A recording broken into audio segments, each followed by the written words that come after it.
Assalamualaikum warahmatullahi wabarakatuh. Perkenalkan, nama saya Ananda Rahmadini, NPM 191445030,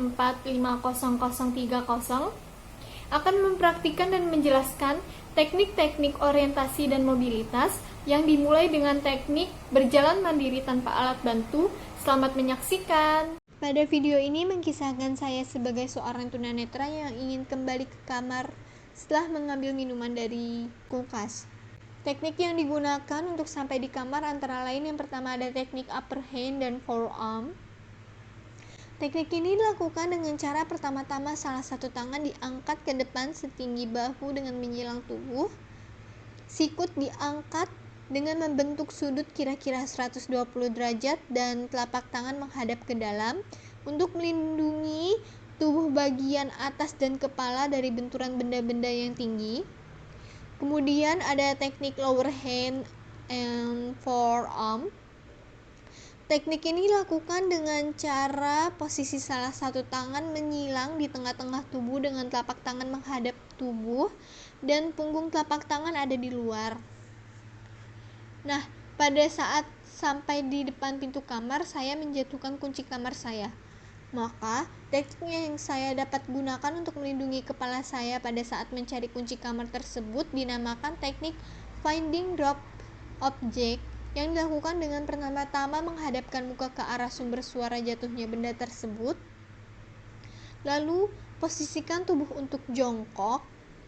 Kemudian, gerakan tangan untuk memegang lantai. Setelah itu, telapak tangan diletakkan terbuka rata di lantai untuk mencari dengan cara sistematis, yaitu dengan cara meraba mulai dari lingkaran kecil dan semakin meluas hingga menemukan benda yang jatuh. Teknik direction taking.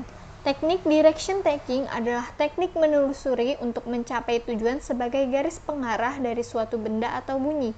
Pada video ini, saya ingin ke toilet. Lalu, saya jadikan suara air sebagai petunjuk arah untuk mencapai toilet dengan kombinasi teknik dari teknik trailing dan upper hand.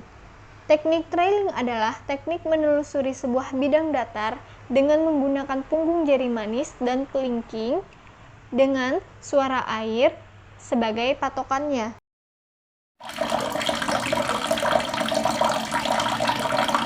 Teknik berjalan sempit.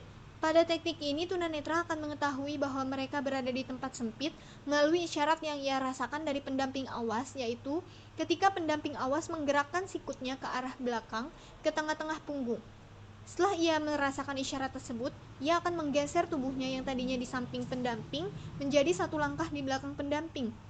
Kemudian, setelah perjalanan melalui jalan sempit, ia juga akan mengetahuinya melalui isyarat, yaitu ketika tangan pendamping menarik kembali sikutnya ke posisi semula, maka ia juga akan kembali ke posisi semula. Apabila orang awas ingin berjabat tangan dengan tunanetra, maka teknik yang dapat digunakan oleh orang awas tersebut adalah teknik shaking hand yang dilakukan dengan cara pertama-tama dengan menyentuhkan punggung telapak tangannya pada punggung telapak tangan tunanetra, kemudian berjabat tangan.